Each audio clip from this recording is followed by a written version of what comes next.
This is PNW TV News. A warm welcome to our viewers. I am Boitumelo Monare. As we come on the air tonight, the mayor of Mahlope attends a mass memorial prayer in Kanana. Also tonight, the South African Reserve Bank warns of the impact climate change could have on the economy. In the sports, we take a look at the Engine Knockout Challenge playoffs held at Alabama Stadium. First tonight, Word of Life Ministries, together with African Bank, the Northwest Department of Health, and the Department of Home Affairs, held a soup kitchen in Kanana Extension 14. One of the organizers, Apostle Linda, had this to say. Greetings in Jesus Christ's mighty name. My name is Apostle Linda from Word of Life International Ministries. I thank you, Northwest TV, for this opportunity to once more rebonte what we are doing as a ministry or as a church, because the character these days say the sheba itika ditela tsesanepahalang, like you say the body scam. You don't hear a lot of people babwa handle the character. So but in Word of Life, we are a different form of a church. We still want to restore hope and faith over to, or a church is a place where you can once more run to. Those are the projects that but for now we said let us start the soup kitchen as we are launching it today. We are not planning for either a once-off thing. So it's gonna be an ongoing thing. People have to know on such a day there will be food that will be served, especially for the community on a weekly basis. That's how we are planning to begin and in trying to engage in such issues, because there are still some of the projects that we are planning on in engaging currently. And by God's grace, but we need support, we need strength. As much as we are determined as youth, you know, and also starting this project so that the youth be busy, something that is positive. So we need support. We call upon every stakeholders who can join us in changing Kanana and making Kanana a better place. We call upon you guys to come and help us as much as the Home Affairs leading. We thank you very much, the African Bank, for supporting our first soup kitchen. We call upon even the government to intervene and help us, because we have took it upon our shoulders to be a voice for the people who cannot speak for themselves, to be legs for people who cannot reach places. So today we thank God for finally some of the people they get to see but indeed we are doing them for the community. Northwest TV, we thank you very much in publicizing the tabate. We thank you very much. We're looking forward also to working with you going forward. African Bank's Mamotlati Sieta, along with Rose Muleleki and Nelly Mahlope, gave us information on the services they offer the community. Because Ronaro to African Bank, we invite to World Organization, African Bank ito especially on behalf of Batuba Sahoni. Khona le batho ba sa kgoneng hore ba ka ya toropong, because African Bank ha yo mo opni location ke Kanana. They had to go to Joburg into a Blackstop ba lo bula di account. African Bank e dila ka ya di loan, e dila ka di credit card, e dila ka di investment, e dila ka di overdraft, re bula di account for savings account, e bile re kene mo di funeral cover. E hodile African Bank e la bona ho le molemo hore e etseng e bane le di products tse batho ba di hlokang, especially funeral cover batho ba e hloka thata ne.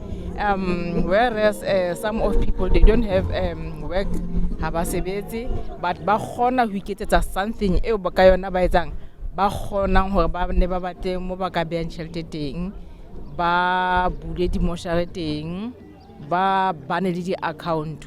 But re ke bua hanyane fela ka funeral cover. Funeral cover ke ntho e important bathong, ha ruta batho ba rona hore na ba tlameile ba investe jwang. Ha re bua ka investment, ha re bue thata ka investe ya hore beya tjhelete, re beya maphelo a rona pele, re nke tjhelete re ise ka morao. Ha re dile ka makase, re bana fela le period e re fang batho hore ne ha o bula funeral cover ne re na le especially funeral cover from 5,000 mo client e re fang 22 rand. Period ya client ke 4 months ne e bane le di additional member ba ka khona ho eda bana ba bona. Re ke re ngwana wa ka o na le ngwana a moholo, ha e sa le ngwana wa mang wa ka, ke ngwana wa ngwanaka, ngwana wa ngwanaka ke tlo mo eda as a additional member. Ke tle mo investment ke mo batho ba tsetelang teng. Ga ba bolella hore na le 7 days, 32 days, 90 days up to fixed access le tax free. Di tsona ntse di theme tsa tsona. Access free ke access account ke mo re beang fe for 24 months. Fixed re starta ka 3 months up to 60 months. Tax free ke mo re reng ha ba tax free ke only 12 months ne. Nka fa bo mme le bona hore ba ke ba add, especially ba add ka di products tse dintse ba na le knowledge ho tsona. Ke a leboha. Ke nagana gore mme o coverile di-product tsa rona tsotlhe tota. Re lebogile, re lebogetse support ya lona, le rona re itumela gore be re le mona go tla go thusa batho ba rona ka all the product that we have mo African Bank. Re a leboga. Re lebohe hape le Home Affairs hore e kgonne go tswa mo tropong e tlo thusa batho ba senang bokgoni. Re a leboga.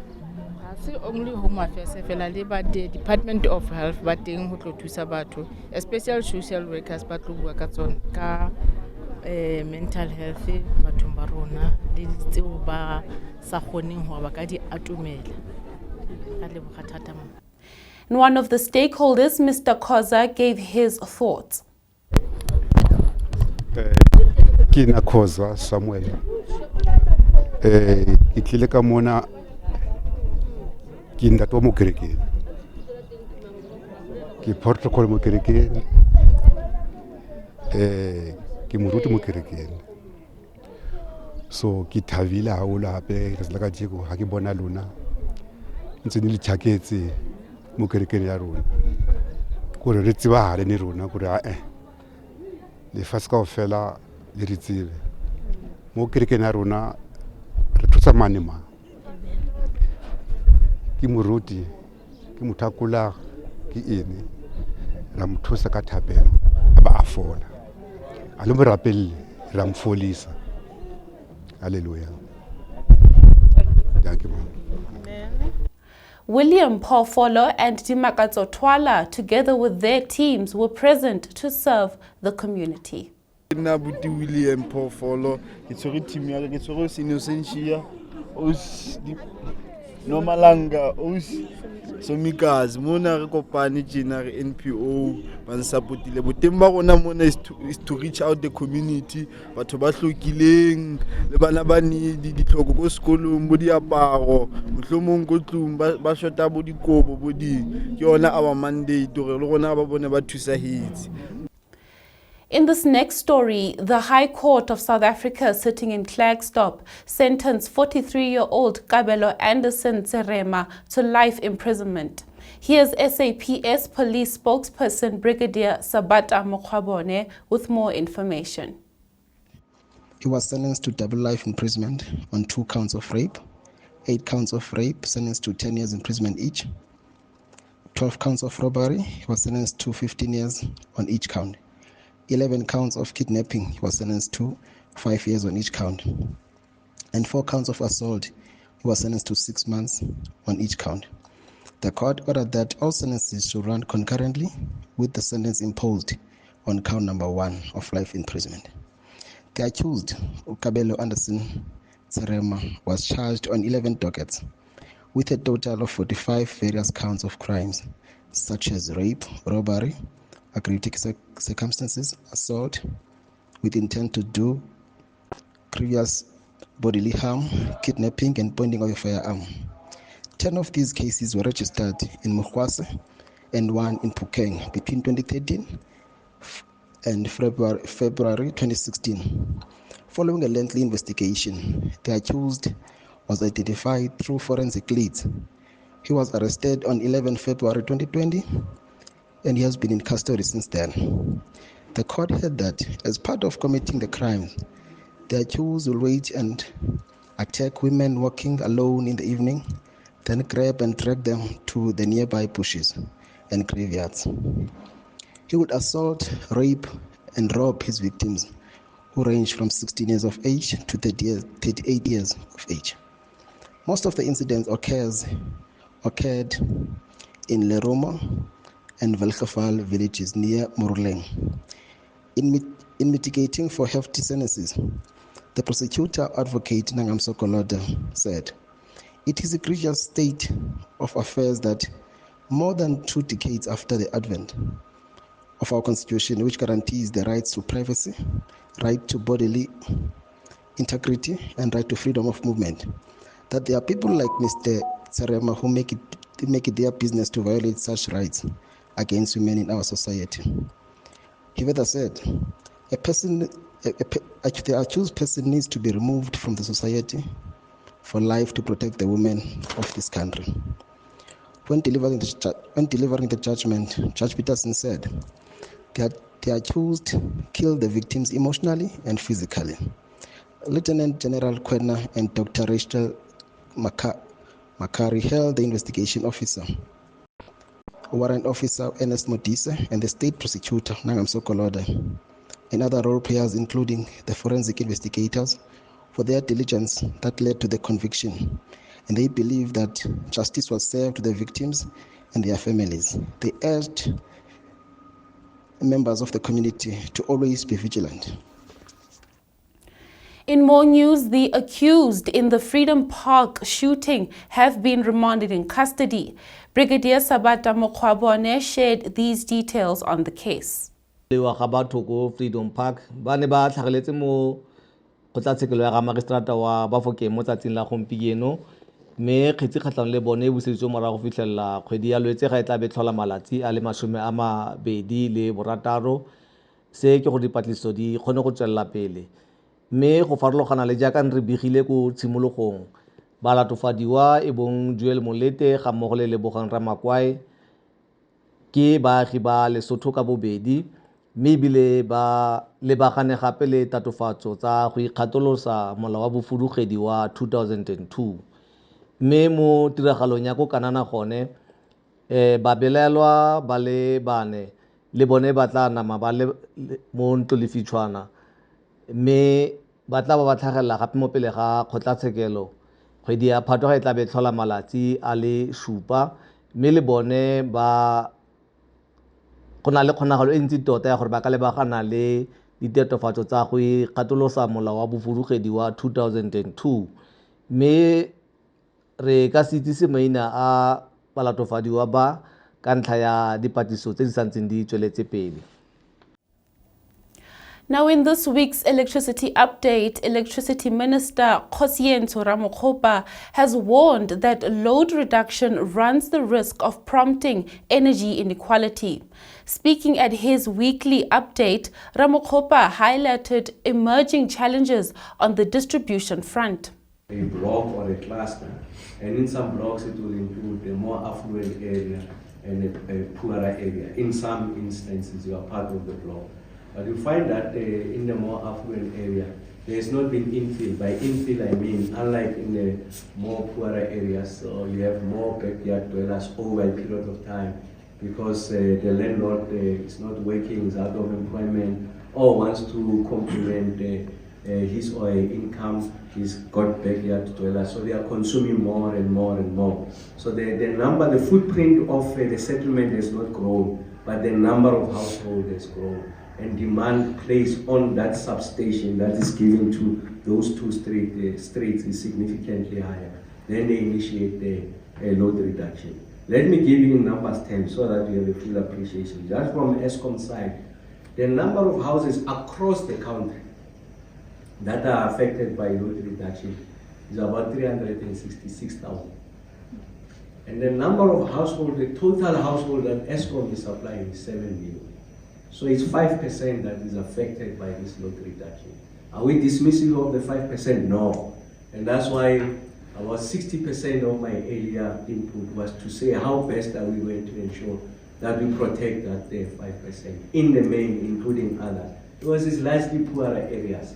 I really have to be as blunt as possible, because that's where you find the proliferation of this illegal connection, the growth of informality, informal settlements, on account of a multiplicity of reasons, which are both objective and subjective. I don't think that is a conversation for today. So we want to find a way on how best to address that situation. Speaking on the sidelines after his update, the minister touched on the costly price of electricity and how government could focus on reducing it. But we must resolve the affordability of electricity, and that's the biggest problem that's confronting us. Yeah. Can you take us? Can you expand on that?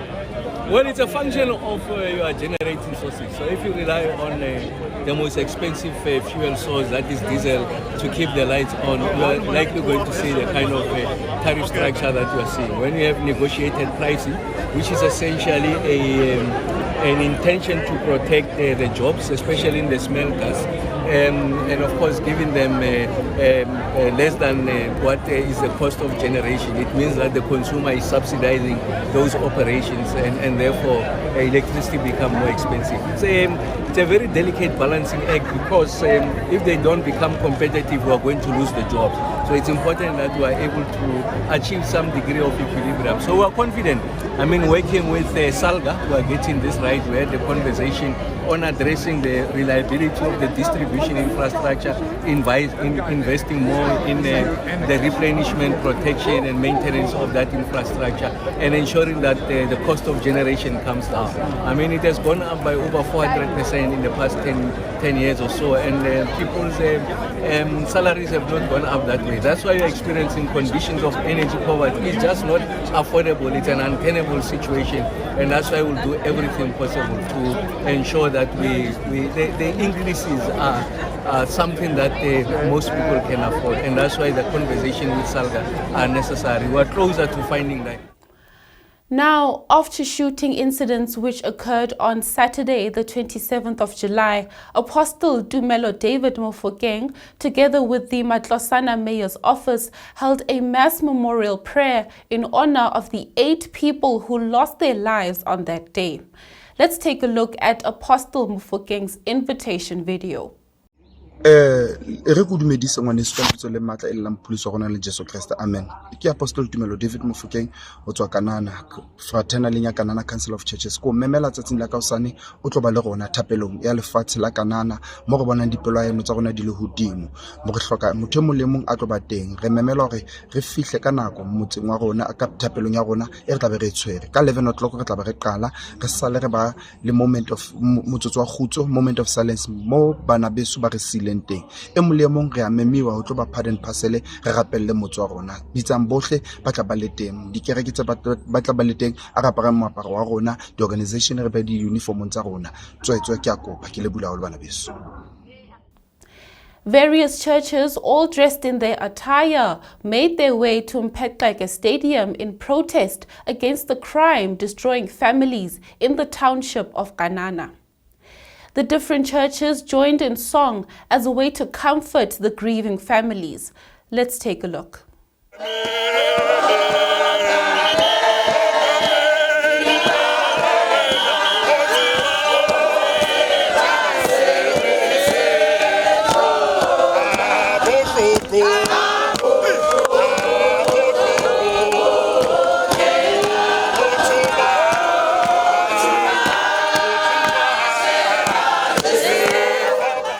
On the day, I caught up with the newly appointed mayor of Matlosana, Councillor Fikile Mahlope.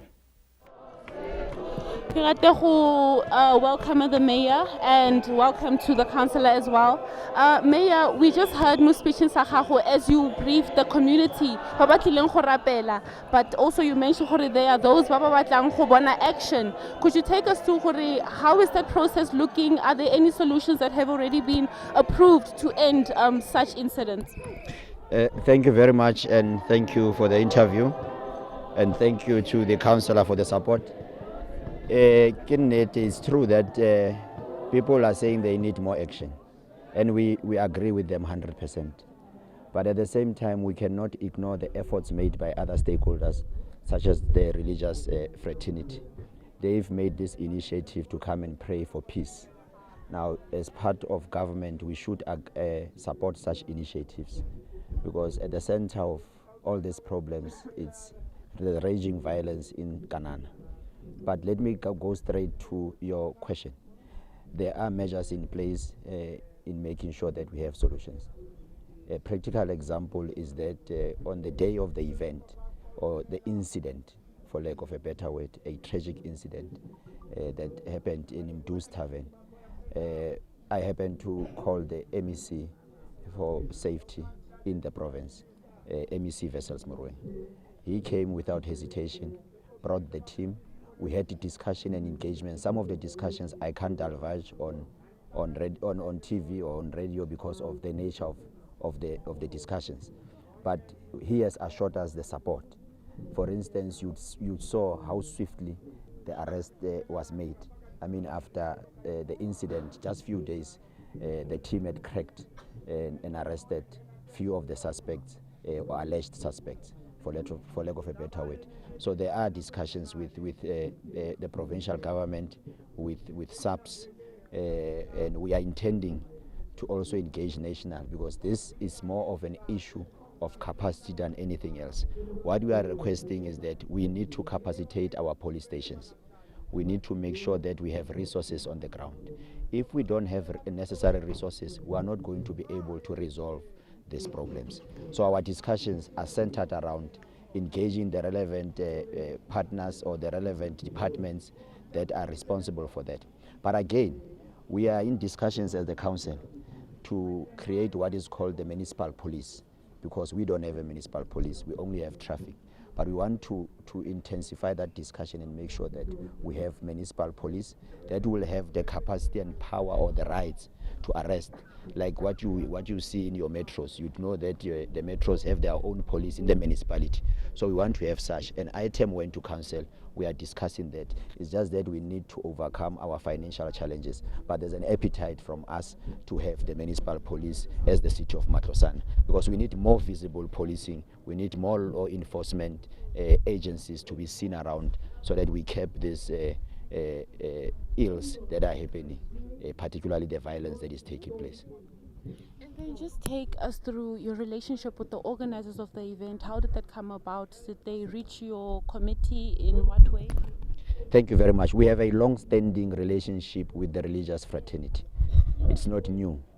And the office of the executive mayor has an open policy that everybody that needs partnership or assistance or any form of assistance, they would come to the office of the mayor.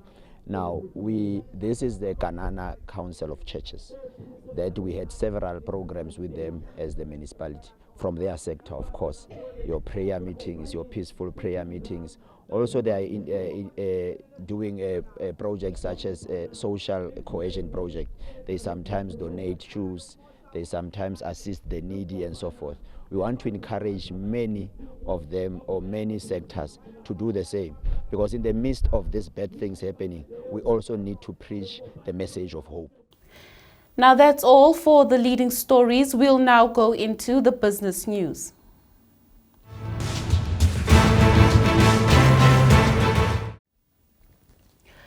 In the business news tonight, South African Reserve Bank Governor Lesetja Kganyago sounded the alarm bells at the central bank's annual general meeting in Pretoria.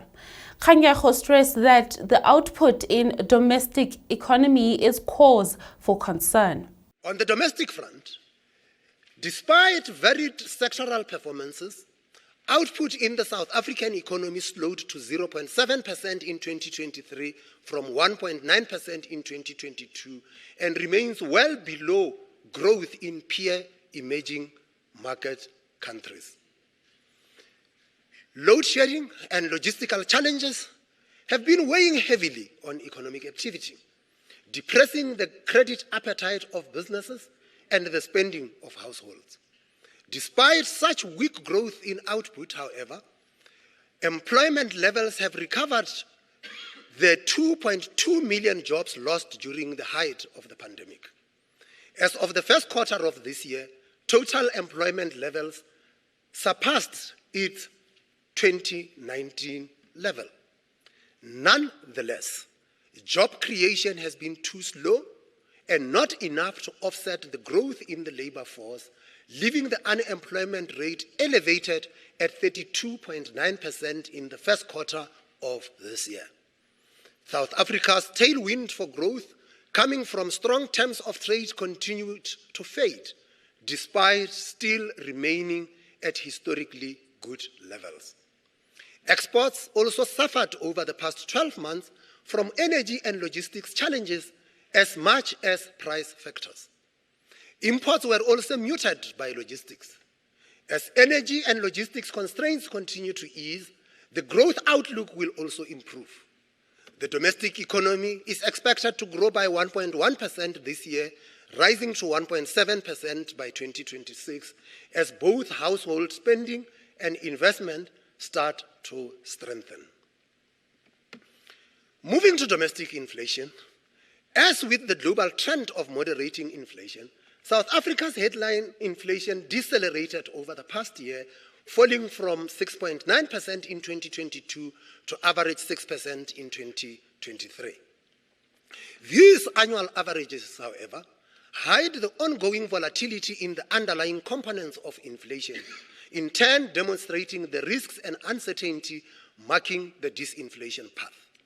Since September of last year, headline inflation has been fluctuating between 5% and 6%, with frequent monthly setbacks coming from fuel, food, and services prices. In February, core inflation rose by 0.4 percentage points to 5%, propelled sharply higher by medical insurance inflation. Encouragingly, as of June, core inflation has moved to 4.5%. The SARB sees core inflation averaging 4.6% this year from 4.8% last year. Inflation expectations eased in the first half of this year, but still remain well above the midpoint of the target band. While headline inflation came out between 5 and 6% for much of the past year, our current forecast shows it easing to 4.9% this year, pulled lower mainly by softening food and fuel inflation and resting at the midpoint in 2025 and 2026. The governor also spoke about the financial stability of the country. Turning to financial stability, the SARB continued to ensure that the financial system remains resilient without any systemic threats materializing during the 2023-2024 financial year. This is despite the risks to the outlook that include sustained geopolitical tensions, sticky inflation, and government debt levels that remain uncomfortably elevated globally. These risks have coincided with an unprecedented number of national elections around the world, leading to some uncertainty and heightened market volatility. South Africa is still confronted with its government's growing debt levels and ever higher debt servicing costs, as well as domestic financial institutions' high exposure to that debt. The SARB continues to monitor this sovereign financial sector nexus closely. Though we are working hard to exit the Financial Action Task Force grey list, the effects of being grey listed are being felt as foreign counterparties apply greater scrutiny to our domestic institutions. At the same time, the impact of climate change is becoming more frequent and more severe as highlighted by the recent winter storms that lashed at least 4 provinces and necessitated the declaration of regional states of disaster. As part of its ongoing efforts to understand and mitigate the risks, the SARB conducted its first comprehensive stress test of South Africa's major insurance companies, which included a climate change component. Going forward, climate-related risk will increasingly feature as part of the SARB's stress testing. That was your business news. Stay with us as we head into the sports.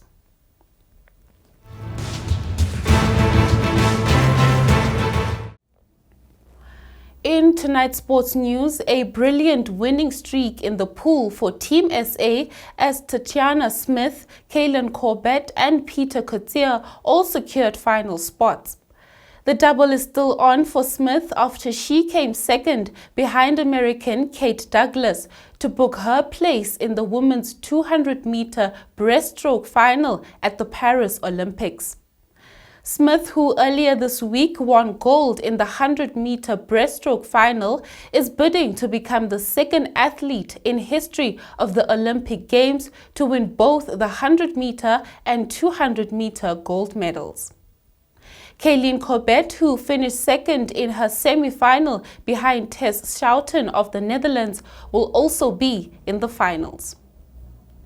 In the men's 200-meter backstroke, Peter Coetzee booked his place in the final after finishing in second place in a close semi-final. The South African men's hockey team suffered their third defeat in Paris when they lost 3-0 to Spain. The South Africans went into the game needing to win to keep their chances of progressing alive, but were played off the park by a Spain side that also struggled at the games.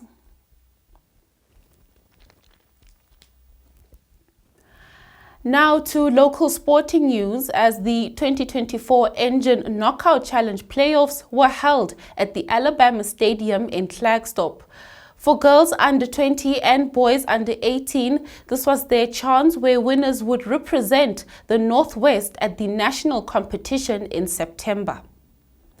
In the girls under 20 final, Thames ladies representing Dr. Kenneth Kaunda district beat Mpeqeke ladies representing Ngakamudiri Molema district 2-1 to progress to the national championships. Ditlhare Tladi, coach of Thames ladies, praised her team. How do you feel about today's results? I feel very happy for my players. I'm very proud of them. Everybody soldiered on. First half we started a little bit slow, but second half I have to improvise. Second half at least to put some. The next round, what are you expecting after you qualified for the next round? The next round we have to work hard because I know we're going to face strong teams there at the national. So you have to work hard starting from now. Do you expect any support from the Northwest people to go there and support Thames ladies? Yes, I am expecting from province at least they must support us with everything. Tebogo Sharp, coach of Mpeqeke ladies, is already planning for the future after their loss. Coach, you good game e fetsa go dlala ke team ya gago? Se nka se buang ke ikutlwa ke le motlotlo le ga ke lositse. Wa bona ke ikutlwa ke le motlotlo. I'm happy the way bana ba Mpeqeke ladies ba tshamekileng ka teng.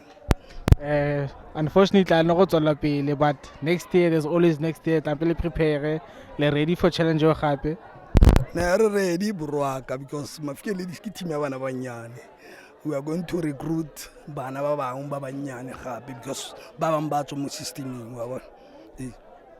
And go go pele ya di games tsa league tsone di simula leng ene le plana go dlala yang go tsone. Se nka se buang ka di game tsa league ke gore beke la telang e tlang ya di 3 re tshameka last game le Arise and Shine wa bona mo le re mo leaguing gona no impossible re number 2 no re need ya fela go keepa position 2 ya rona fela gore ne sharp then season e tla re tla bona re tla bereka ya. And in the men's under-18 final, Ebenezer FC from Boitumelo district drew 1-1 with Mpeqeke Academy. The game went to penalties and Ebenezer came out victorious, winning the shootout 4-3.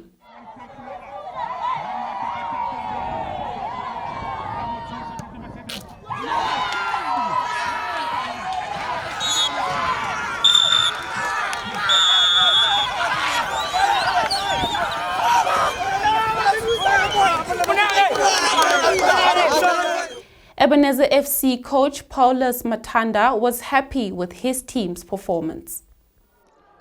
Coach, today's victory, can I have your reaction, please?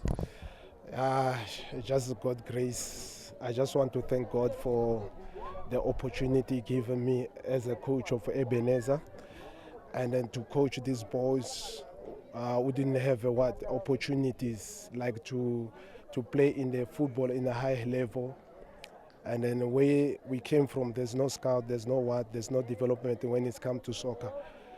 But these boys, I told them, I said, guys, you can make a way for yourself. And then they showed me, even they couldn't sleep. We traveled long distance, but this boy, they came here and they fight. And then I was so emotional and they fought for it. And then they gave me a final. The guys there were better than us when it's come to ball position, but the football is about mindset. And then I forced the game, at least we can go to penalties because I trust my keeper when it's come to penalties. How do you feel about representing the province at the national championship? Yeah, it's not easy. I'm very humble because Rustenburg, Northwest is a big province and it's not easy. This team just started 3 years ago, and then just to reach in the finals is not easy, and it was not easy. It was a fight because I play with the guys who have more experience, the teams that they have more experience, and the coach who have more experience. So I'm playing with the 2008 and 2007, most of the majority. Tebogo Ramasilo, Mpeqeke Academy coach, shared his reaction to the game. Team ya go fana ga ya fenya mara ikutla I go ibitsa gore ga ra fenya per se. Yes, we didn't win the final, but my boys played well, especially I think we reduced the energy in the first game against Milan. We'll go back home, prepare, because 9 of our players are born in 2007, got 3 by 2008. Unfortunately for my 2006, end of the road, they won't qualify next season. This is the playoffs in the regional league. We lost the playoffs. We'll go back, we stick to our plan, we develop the boys. Unfortunately, the big stage are off, but I'm happy with the performance of my boys, and we'll go back home once again, my brother. And that was this Friday night's broadcast. We'll be back again next week. Until then, have a great weekend.